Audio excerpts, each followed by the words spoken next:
మానవతావాదులందరికీ కూడా congratulations. And నూతన దంపతులు ఎవరైతే ఉన్నారో కులాంతర వివాహాలు చేసుకున్నారో వాళ్ళందరికీ కూడా కంగ్రాచులేషన్స్. ఏవైతే కులాలు మతాలని మాట్లాడుతున్నారో నాకు కులం గురించి కానీ మతం గురించి కానీ అంతగా తెలియనప్పుడే మా వారిని ఇష్టపడి పెళ్లి చేసుకున్నా నేను. యాక్చువల్గా అండ్ అప్పుడు నేను 18+ అంతే చూసి పరిచయం. నేను వాళ్ళ సిస్టర్ క్లాస్మేట్స్ అనమాట, hostel and college also. So అట్లా కాలేజ్ మా హాస్టల్స్కి వచ్చేవాళ్ళ తను వచ్చినప్పుడు చూసి ఇష్టపడి పెళ్లి చేసుకోవడం జరిగింది. యాక్చువల్ అంటే ఆయన థాట్స్ నా థాట్స్ దగ్గరగా ఉండడం అది మమ్మల్ని కలిపిందని నేను భావిస్తున్నాను. నెక్స్ట్ ఇక్కడ కపుల్స్ అంటే ఏదో వివాహం చేసుకొని దంపతులుగా ఉండడం కాదు, దే ఆర్ సోల్మేట్స్ అని నేను బిలీవ్ చేస్తాను. సో సోల్మేట్స్ దొరకడం అనేది అది ప్రేమించి పెళ్లి చేసుకుంటే చాలా పాసిబిలిటీస్ ఎక్కువ ఉంటాయి. అంటే మన ఆలోచనలకి మన అభిప్రాయాలకి దగ్గరగా ఉన్న వాళ్ళని చూస్ చేసుకొని మనం పెళ్లి చేసుకునే అవకాశం ఉంటుందని నా భావన. యాక్చువల్గా నాకైతే కులము మతం గురించి నేను ఏ రోజు బాధపడలేదు. నేను ఈ కులంలో పుట్టాను అని ఎప్పుడు బాధపడలేదు. నేను ట్రైబల్ అమ్మాయిని, లంబాడా కులంలో పుట్టాను అని తర్వాత మా వారిని చేసుకున్నాక తెలిసింది. ఎందుకంటే తను ఒక కులానికి నాయకుడిగా ఉండి అప్పుడు యాక్చువల్గా అప్పుడు కూడా నేను అపోజ్ చేశాను. మనం మనుషులుగా మానవతావాదులుగా ఉండాలి, ఇదేంటి కుల నాయకుడిగా ఉండడం నాకు ఇష్టం లేదని కూడా నేను చెప్పడం జరిగింది. అయితే ఏదైతే అంటే స్ట్రైట్ ఫార్వర్డ్ ఉంటా, నేను ఏం భయపడను. నేను ఏదున్నా నా వ్యూస్ థాట్స్ చెప్పేస్తాను మా వారికి. సో ఆయన కూడా అంత బాగా రిసీవ్ చేసుకుంటారు. నేను మా తల్లిదండ్రుల దగ్గర ఏ విధంగా నాకు నిజంగా చెప్పాలంటే ఒక విషయం తెలియంది ఏంటంటే మా ఫాదర్కి కూడా క్యాస్ట్ ఫీలింగ్ ఉండేది. మేము మా ట్రైబల్స్లో ఒక సేవ్యాసాద్ అనే కల్చర్ ఉంటుంది. సో దాంట్లో ఏంటంటే మా సర్నేమ్ ఏదైతే ఉంటుందో వాళ్ళనే పూజిస్తుంటారనమాట. బంజారాస్, నాగార్జున సాగర్, ఇటు ఖమ్మము, ఇటు నల్గొండ డిస్టిక్ అటువైపు అనమాట.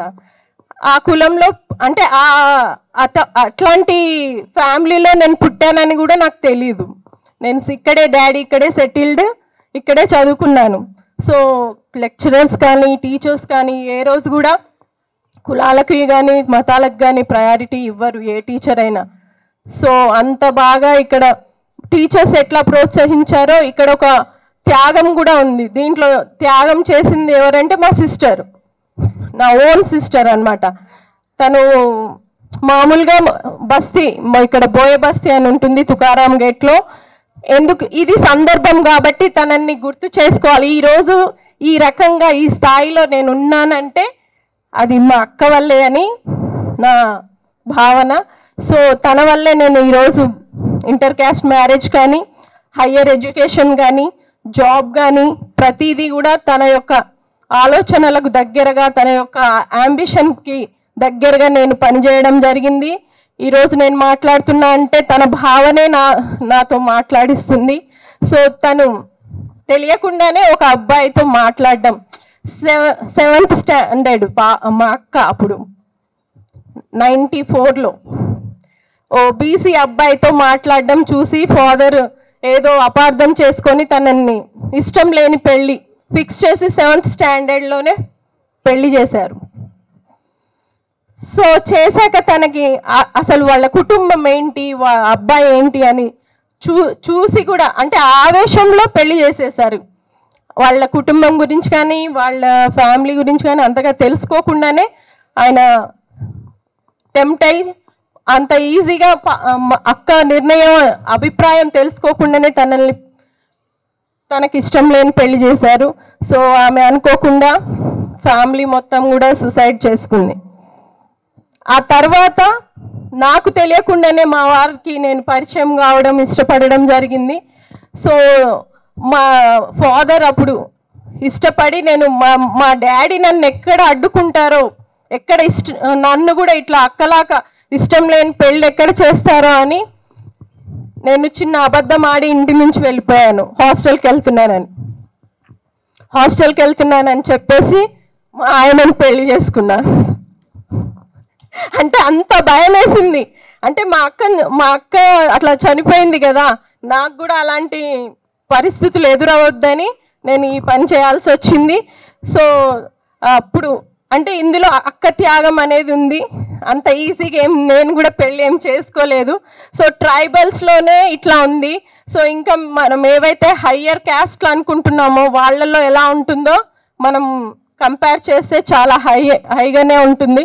సో ఇప్పుడున్న కాలంలో చాలా చేంజెస్ రావాలి.